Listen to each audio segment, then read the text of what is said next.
शाम के बज चुके हैं 7 और मैं हाजिर हूं आपके सामने पॉलिटेक्निक का एक और बेहतरीन सेशन को लेकर के। और ये सेशन है एटॉमिक स्ट्रक्चर का पार्ट नंबर 2। एटॉमिक स्ट्रक्चर आपके एग्जाम के लिए बहुत ही जरूरी है क्योंकि इस चैप्टर से क्वेश्चन बहुत मात्रा में पूछे जाते हैं। तो चलिए बिना देर के आज का सेशन शुरू करते हैं। लेकिन आपसे एक अपील रहेगा कि इस सेशन को देखने से पहले आप इसका पार्ट 1 जरूर देख लें। पार्ट 1 देख लीजिएगा तो ही पार्ट 2 समझ में आएगा। और इसके जस्ट बाद हम लोग इसका आंसर को अपलोड करने वाले हैं। तो बच्चों, जितने लोग पॉलिटेक्निक की तैयारी मेरे चैनल से कर रहे हैं उन सभी लोगों से आग्रह है कि भाई मेरे आप जो भी थ्योरी पढ़ रहे हैं उसको लिखते चलिए, ताकि जब हम प्रैक्टिस सेट कराएंगे और क्वेश्चन बैंक बनाएंगे तो एक भी प्रकार से आपको दिक्कत ना हो पाए। ठीक है, तो आइए बिना देर के क्लास को शुरू करते हैं। और एक बार फिर से गुजारिश रहेगा आप लोगों का कि चैनल को सब्सक्राइब करना बिल्कुल ना भूले, क्योंकि आपका सब्सक्राइब ही जो होता है मेरा मोटिवेशन है। और वीडियो को लाइक करना बिल्कुल ही ना भूले। ठीक है, अगर जो भी दोस्त आपको और कोई दोस्त पॉलिटेक्निक की तैयारी कर रहे हो उनको भी जो होता है ये उनके पास भी ये वीडियो पहुंचाने का कार्य करें, क्योंकि ये चैनल जो है पूरा डेडिकेटेड है पॉलिटेक्निक के लिए। पूरा सिलेबस आपको खत्म करके देगा ये। तो चलिए क्लास को स्टार्ट करते हैं। एटॉमिक स्ट्रक्चर, परमाणु संरचना। इसमें आपको पार्ट 2 में, पार्ट 1 में तो जितने भी इसके थ्योरी थे बता दिए थे। पार्ट 2 में अब जो है आपको क्वांटम नंबर के बारे में पढ़ना है। किसके बारे में पढ़ना है जी? क्वांटम नंबर के बारे में पढ़ना है। ठीक है, क्वांटम संख्या। तो सबसे पहले इसका डिफिनीशन देखेंगे यहाँ पे, और डिफिनीशन के बाद हम लोग जानेंगे कि इसका प्रकार कितना होता है। तो कहता है किसी परमाणु के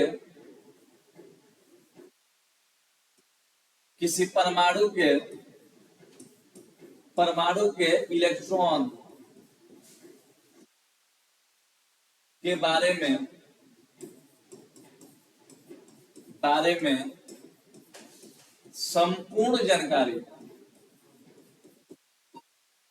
संपूर्ण जानकारी प्राप्त करने के लिए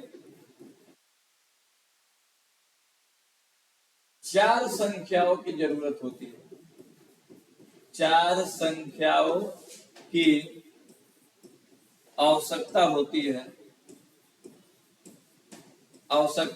है। इसे क्वांटम नंबर।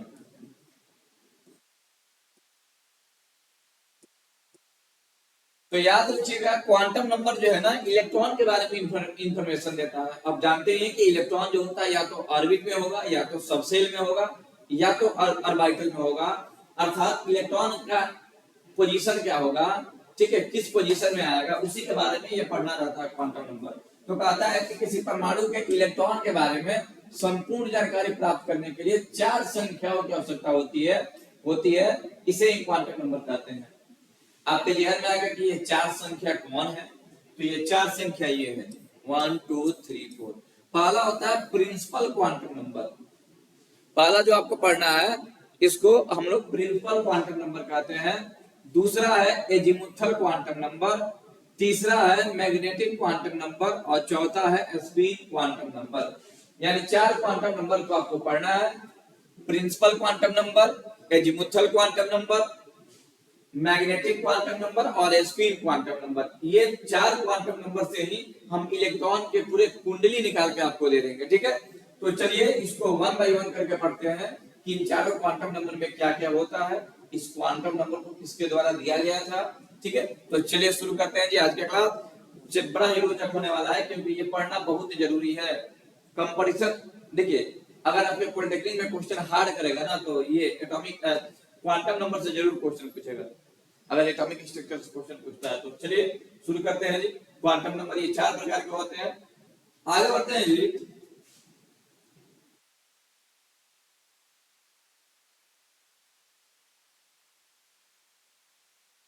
चलिए जी आगे देखते हैं।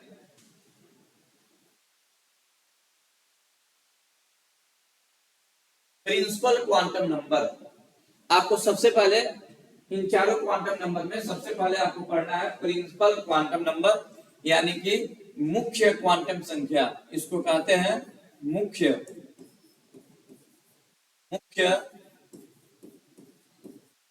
क्वांटम क्वांटम संख्या, मुख्य क्वांटम संख्या, ठीक है। प्रिंसिपल क्वांटम नंबर को मुख्य क्वांटम संख्या कहते हैं। इसे बोर के द्वारा दिया गया था। किसके द्वारा दिया गया था जी? बोर के द्वारा दिया गया था।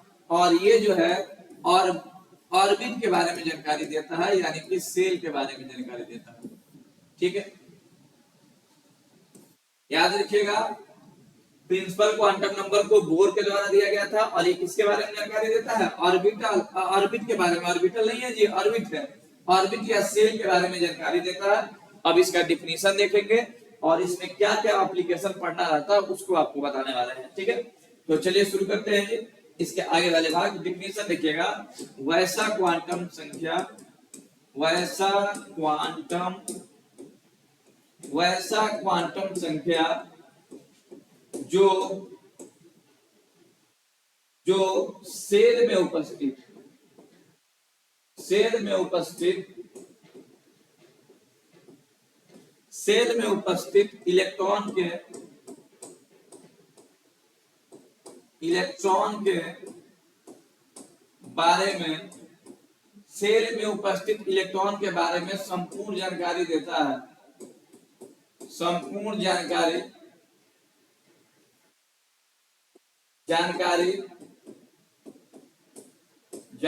देता है, उसे प्रिंसिपल क्वांटम नंबर कहते हैं। प्रिंसिपल क्वांटम नंबर कहते हैं।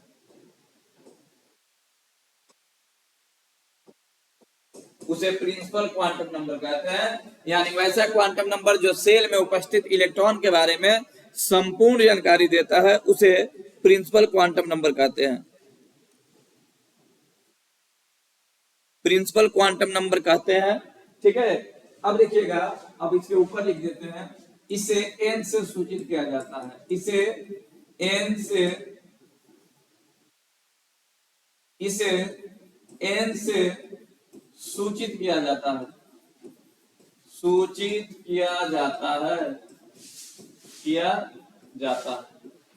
और आप ये भी जानते हैं कि सेल का सिंबल क्या है? तो सेल को KLM, K को 1 कहते हैं, L को 2 कहते हैं, M को 3 कहते हैं और N को 4 कहते हैं। इसको भी याद रखिएगा, डॉट डॉट करके ही आगे बढ़ता है, ठीक है। तो आपने देखा कि प्रिंसिपल क्वांटम नंबर से हमें सेल में उपस्थित यानी ऑर्बिटल में उपस्थित इलेक्ट्रॉन की संपूर्ण जानकारी प्राप्त होती है, ठीक है। तो अब इससे हम लोग आगे बढ़ेंगे जी, 1 बाय 1 करके।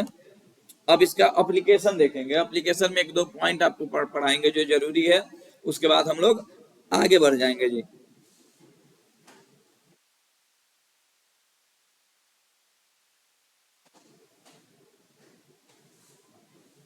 चलिए, तो इसको लिखिए और इसमें हम लोग आगे देखते हैं एप्लीकेशन के रूप में कि आखिर इसका महत्व क्या है। तो महत्व में देखेंगे, सबसे बड़ी जो महत्व है जिसको आपको जानना है, लिखेंगे कि इस क्वांटम नंबर के द्वारा, इस क्वांटम संख्या के द्वारा इस क्वांटम संख्या के द्वारा सेल में उपस्थित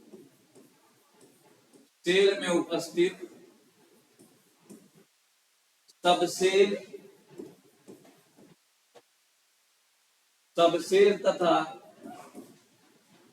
ऑर्बिटल की जानकारी प्राप्त होती है। सबसेल तथा ऑर्बिटल की जानकारी प्राप्त होती है। ऑर्बिटल की जानकारी प्राप्त होती है।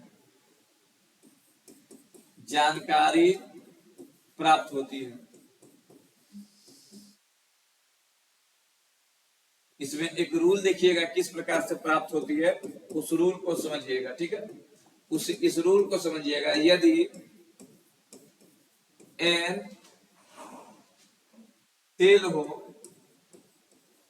सेल हो तो उसमें सबसेल n तथा ऑर्बिटल ऑर्बिटल एन स्क्वायर होगा। ठीक है, ऑर्बिटल एन स्क्वायर होगा। ऑर्बिटल कितना होगा जी? एन स्क्वायर होगा। कैसे होगा ध्यान दीजिएगा जी, ध्यान देने वाली बात है। जैसे यहाँ पे हम लिख रहे हैं वैल्यू वैल्यू ऑफ एन, ठीक है, वैल्यू ऑफ एन। दूसरा में देखिएगा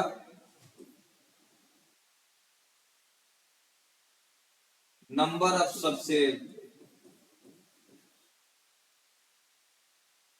नंबर ऑफ सबसेल, और तीसरा देखिएगा ऑर्बिटल। ठीक है, ऑर्बिटल का फॉर्मूला एन स्क्वायर और सबसेल का फॉर्मूला एन। ठीक है, वैल्यू ऑफ एन, अगर एन का मान एक हो तो हम एक को के कहते हैं, यानी के सेल की बात हो रही है। के सेल में कितना सबसेल आएगा? तो एक आएगा। कितना आएगा जी? एक, क्योंकि एन का मान एक है। लेकिन ऑर्बिटल कितना आएगा? तो एक का स्क्वायर, यानी एक का स्क्वायर ऑर्बिटल में एक होगा। ठीक है, दूसरा अगर एन का मान 2 होगा तो इसको कहते हैं एल, और इसमें सबसेल की संख्या 2 होगी, और यहाँ पे ऑर्बिटल आपसे पूछे तो 2 का स्क्वायर यानी कि 4 होगा जी। ठीक है, तीसरा देखिएगा एन का वैल्यू 3, तो ये एम होगा, सबसेल होगा 3, लेकिन ऑर्बिटल होगा 3 का स्क्वायर यानी कि 9 होगा। ठीक है, उसी प्रकार से एक और देखिएगा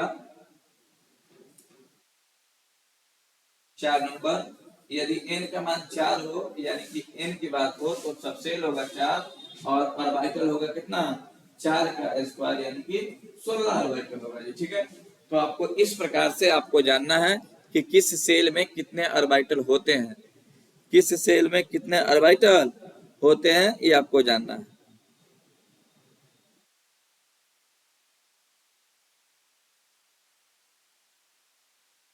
ठीक है, अब आपको बताएंगे कि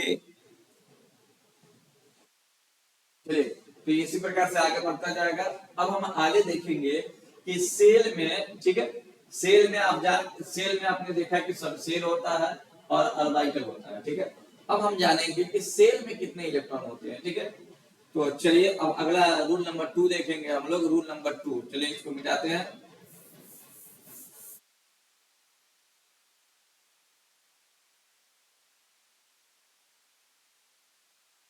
देखेंगे तो रूल नंबर 2 में क्या होगा, तो अब सेल में उपस्थित इलेक्ट्रॉन की गणना करेंगे। ठीक है, सेल में उपस्थित इलेक्ट्रॉन की गणना, यानी कि 2 नंबर की बात है।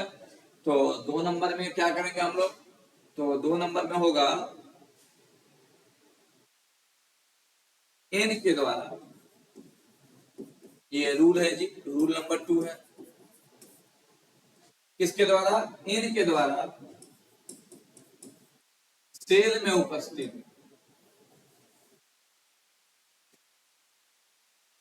सेल में उपस्थित इलेक्ट्रॉन की जानकारी प्राप्त होती है। इलेक्ट्रॉन की जानकारी जानकारी प्राप्त होती है। जैसे देख लो, सेल, उसके बाद वैल्यू ऑफ एम, उसके बाद मैक्सिमम इलेक्ट्रॉन, मैक्सिमम इलेक्ट्रॉन।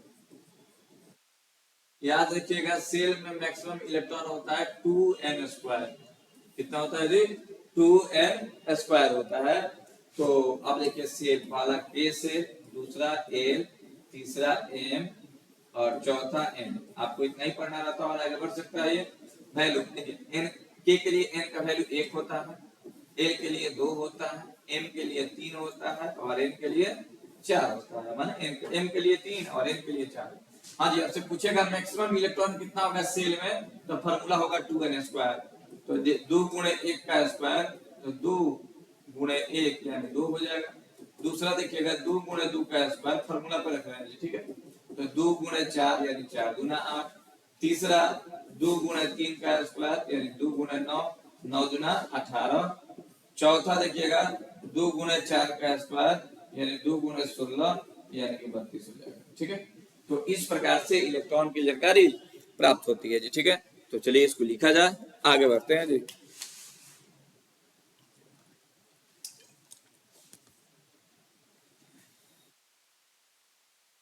और एक बात आप लोग नोट में लिख लीजिएगा,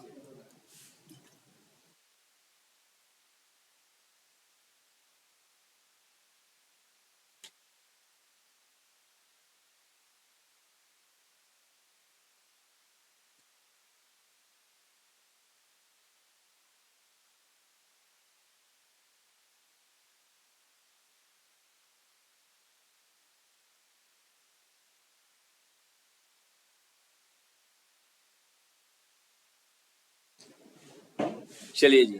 तो अब दूसरा हम लोग पढ़ने जा रहे हैं। एक बात इसमें जान लीजिएगा प्रिंसिपल क्वांटम नंबर में कि n का मान कभी भी जीरो नहीं होता, ये एकदम आपको जानना जरूरी है। प्रिंसिपल क्वांटम नंबर में जानिए, नोट में लिख लीजिएगा कि n का मान जीरो नहीं हो सकता।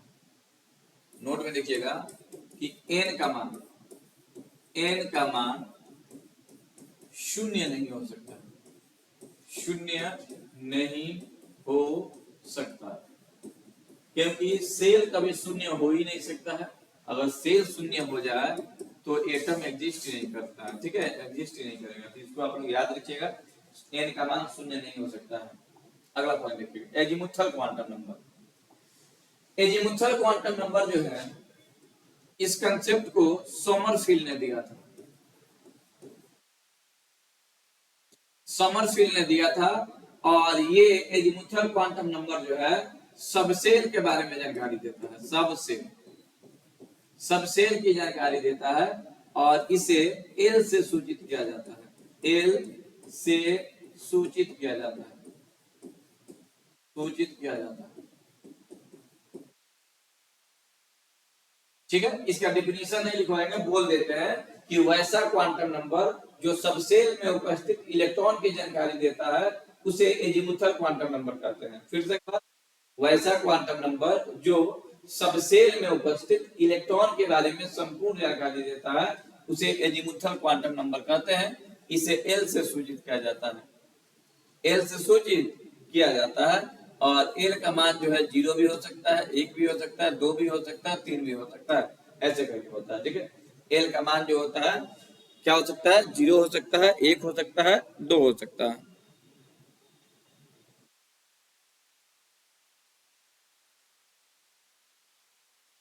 और उसमें एक और बात जानना है कि एल का जो मान होता है, एल का मान एन के मान पर निर्भर करता है, एन के मान पर निर्भर करता है, निर्भर करता है, एन के मान पर निर्भर करता है। और एल का फॉर्मूला होता है n-1। इस फॉर्मूले को याद रखिएगा, एल का फॉर्मूला होता है n-1, यानी n-1 में से जब घटाया जाता है तब मिलता है जी। ठीक है, एल का वैल्यू, ठीक है, n-1 होता है। अब इसमें एक आप लोग इसका यथी जान जाइएगा। अब एप्लीकेशन एक जान जाना है, पहले इसको आप लोग लिख लीजिए।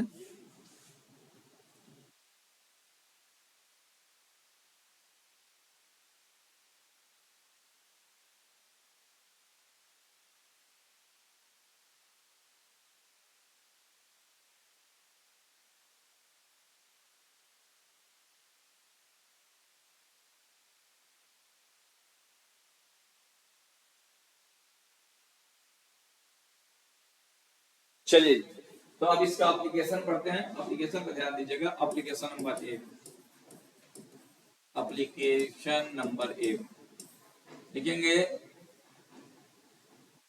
एक नंबर, एल के द्वारा सबसेल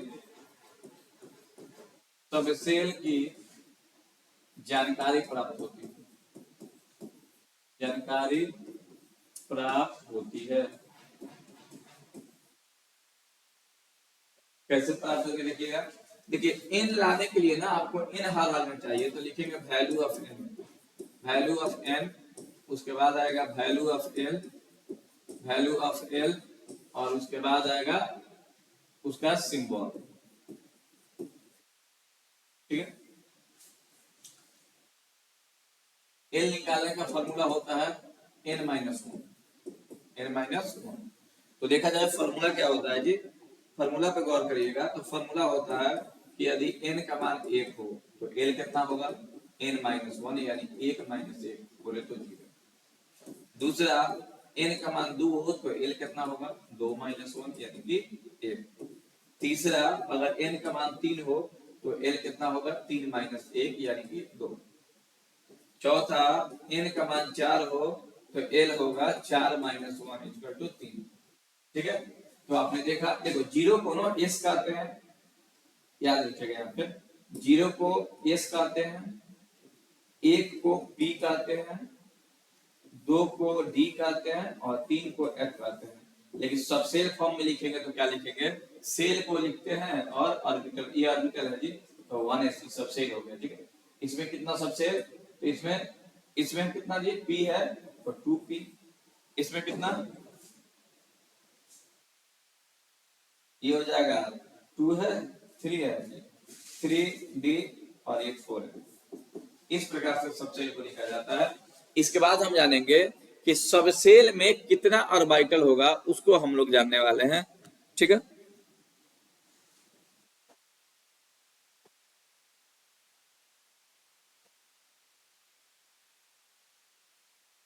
चलिए तो अगला देखते हैं, application number 2। Application number 2, application number 2 कहता है कि इस क्वांटम लिखेंगे कि n के द्वारा सबसेल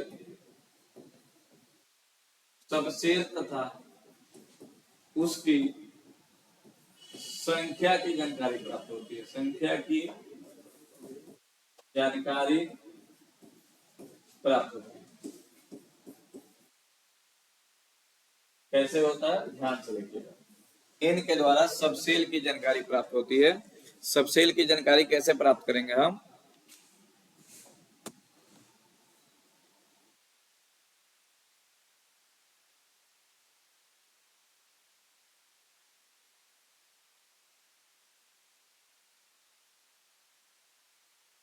चलिए तो यहाँ पे लिखेंगे हम लोग value of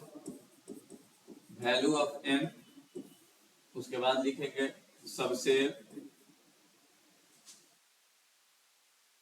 value of l लिखेंगे, value of l, name of subshell, name of subshell, और उसके बाद लिखेंगे number of subshell, number of subshell. इन सारे तथ्यों को देखेंगे, इसको पढ़ने के बाद एजीमुथल क्वांटम नंबर खत्म हो जाएगा। अगर n का मान 1 हो तो l का वैल्यू होगा, l का वैल्यू आप जानते ही हैं, n माइनस 1 से निकाला जाता है, तो 1 माइनस 1 0 हो जाएगा। नेम ऑफ सबसेल, तो नेम ऑफ सबसेल कौन होगा जी, तो नेम आप जानते हैं कि सबसेल लिखेंगे हम लोग तो एक लिख देंगे क्योंकि सेल एक है और 0 आ रहा है, 0 का मतलब होता है s, तो 1s हो जाएगा। ठीक है, दूसरा n का मान है 2 तो l होगा 2 माइनस 1 यानी कि 1। तो एक में 2 को पॉसिबिलिटी होगी, एक 0 की होगी और एक 1 की होगी। ठीक है, एक 0 के तो देखिएगा, तो 0 के लिए लिखेंगे s, लेकिन ये 0 किसके लिए आया है, 2 के लिए आया है ना, तो 2s हो जाएगा। उसी प्रकार से 3 1 है तो p लिख देंगे। तीसरा n का मान 3 तो l निकालेंगे तो 3 माइनस 1 यानी कि 2। इसको इसमें 3 पॉसिबिलिटी होगा, एक 0 होगा, एक 1 होगा, एक 2 होगा। एक 0 को कहेंगे s लेकिन 3 के लिए है, 1 को कहेंगे p लेकिन ये 3 के लिए है, और 2 को कहेंगे d और ये 3 के लिए है। ठीक है, तो इस प्रकार से ये निकाला जाएगा। यानी पहला में कितना आया 1, दूसरा में कितना आया 1 1 2 और 1 1 2 और इसमें कितना आया जी 3 आया। ठीक है, तो इस प्रकार से सबसेल निकाला जाता है जी। ठीक है, ये रहा एजीमुथल क्वांटम नंबर होता है। ठीक है, अगला देखिएगा, अगला टॉपिक है मैग्नेटिक क्वांटम नंबर। सबसे पहले जानेंगे कि मैग्नेटिक क्वांटम नंबर को दिया किसने था और दिया किसने था, उसके बाद हम लोग जानेंगे कि इससे क्या प्राप्त होता है। तो देखिएगा, इस क्वांटम नंबर को कैंडी द्वारा दिया गया था, कैंडी द्वारा दिया गया था, और ये ऑर्बिटल की जानकारी देता है, ऑर्बिटल की जानकारी देता है। तो डिफिनेशन सुन लीजिएगा कि वैसा क्वांटम नंबर जो सेल में उपस्थित ऑर्बिटल की जानकारी देता है या सबसेल में उपस्थित ऑर्बिटल की जानकारी देता है, उसे मैग्नेटिक क्वांटम नंबर कहते हैं। इसे m से सूचित किया जाता है, स्मॉल m से सूचित किया जाता है, इसे स्मॉल m से सूचित किया जाता है, इसे स्मॉल m से सूचित किया जाता है।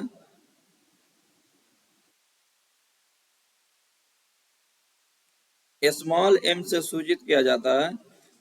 आप लोग थोड़ा सा 1 मिनट वेट करिए, तब तक इस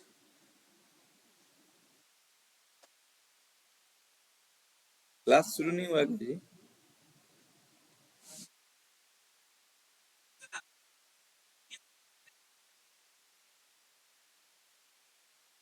क्लास स्टार्ट है आप लोग का 7 बजे वाला।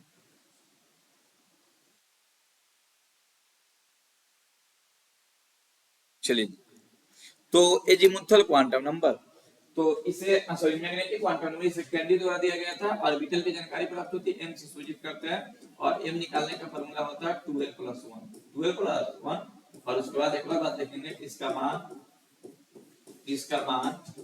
-l से 0 से +l तक होता है, ठीक है। -0 से -l से 0 से l तक होता है, l तक होता है। इसके बीच इसके बीच जो होता है ये वेरी करता रहता है, ठीक है। तो अब जानेंगे इसका एप्लीकेशन के बारे में, तो चलिए एप्लीकेशन देखते हैं। एप्लीकेशन ध्यान दीजिएगा, कहता है कि इससे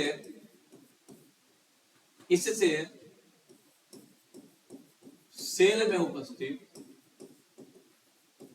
उपस्थित और बाइटर की जानकारी प्राप्त होती है,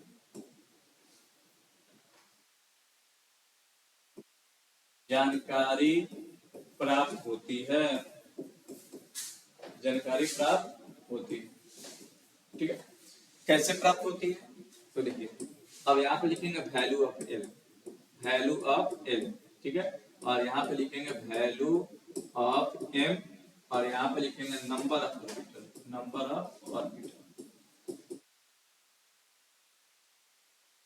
तो देखिए, अगर एल का मान 0 हो तो m निकालने का फॉर्मूला होता है 2l+1, तो ये कितना हो जाएगा, 2 × 0 + 1 यानी कि 1 हो जाएगा, ठीक है। यानी एक ऑर्बिटल बनेगा और इसका सिंबल ऐसे होगा, ठीक है। दूसरा, और l का मान यहाँ पे क्या होगा, 0 होगा, l का मान 1, तो ये होगा 2 × 1 + 1 यानी कि 2 एकम 2 + 1 यानी कि 3 हो जाएगा। 3 के लिए ऐसे बनेगा डायग्राम, और यहाँ पे माइनस, ठीक है, -l 0 और यहाँ पे प्लस हो जाएगा, ठीक है। या फिर हम लिख देते हैं इसको -1 0 और ये +1। तीसरा, l का वैल्यू जो होता है अगर 2 हो जाए तो 2 × 2 + 1 5 हो जाएगा, तो ये डी ऑर्बिटल वाला बनेगा 1 2 3, ठीक है। इसको कहेंगे -2 0 0 -2 0 में जी, -1 0 +1 और +2, तो ये इस प्रकार से होता है, ऑर्बिटल की जानकारी प्राप्त होती है। तो इसमें जो होता है 1 ऑर्बिटल, इसमें 3 ऑर्बिटल और इसमें 5 ऑर्बिटल आपको प्राप्त हुआ है, ठीक है। तो इस प्रकार से मैग्नेटिक क्वांटम नंबर जो होता है ऑर्बिटल के बारे में जानकारी प्राप्त करता है। अगला देखिएगा जी, नेक्स्ट, और आखिरी आपका बचा हुआ है स्पिन क्वांटम नंबर। तो अब हम देखेंगे स्पिन क्वांटम नंबर के बारे में।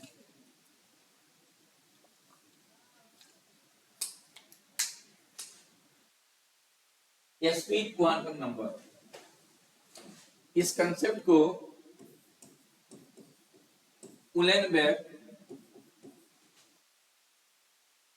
उलेनबेक तथा गॉड स्मिथ ने दिया था, गॉड स्मिथ द्वारा दिया गया था।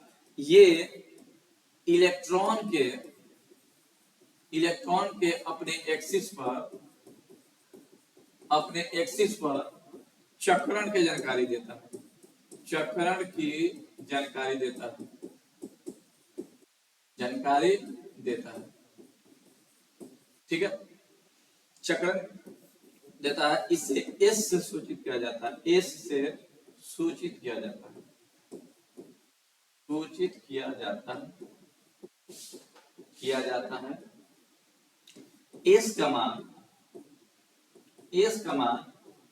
प्लस माइनस 1/2 तक होता है।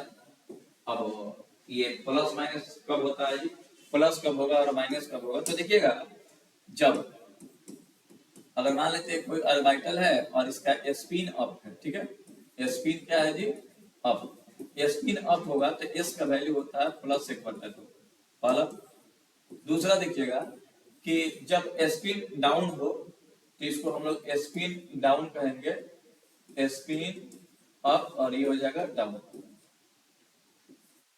और इसके लिए एस का मान होता है -1/2।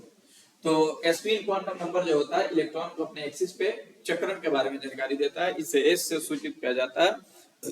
और एस का वैल्यू जो होता है, एस का वैल्यू जो होता है कहां से कहां होता है, +-1/2 होता है। तो इसको बहुत अच्छे से देखिए, नेक्स्ट वीडियो में हम लोग इसका ऑब्जेक्टिव लेकर आएंगे, ठीक है। देखिए जब तक आप धैर्य से थ्योरी नहीं पढ़िएगा तो ऑब्जेक्टिव क्वेश्चन पढ़ा देने से एग्जाम क्लिक नहीं होता है। एग्जाम क्लिक करने के लिए थ्योरी पढ़ना बेहद जरूरी है, थ्योरी को अच्छे से पढ़िए। इस वीडियो में इतना ही, मिलते हैं नेक्स्ट वीडियो में इसके ऑब्जेक्टिव के साथ, तब तक के लिए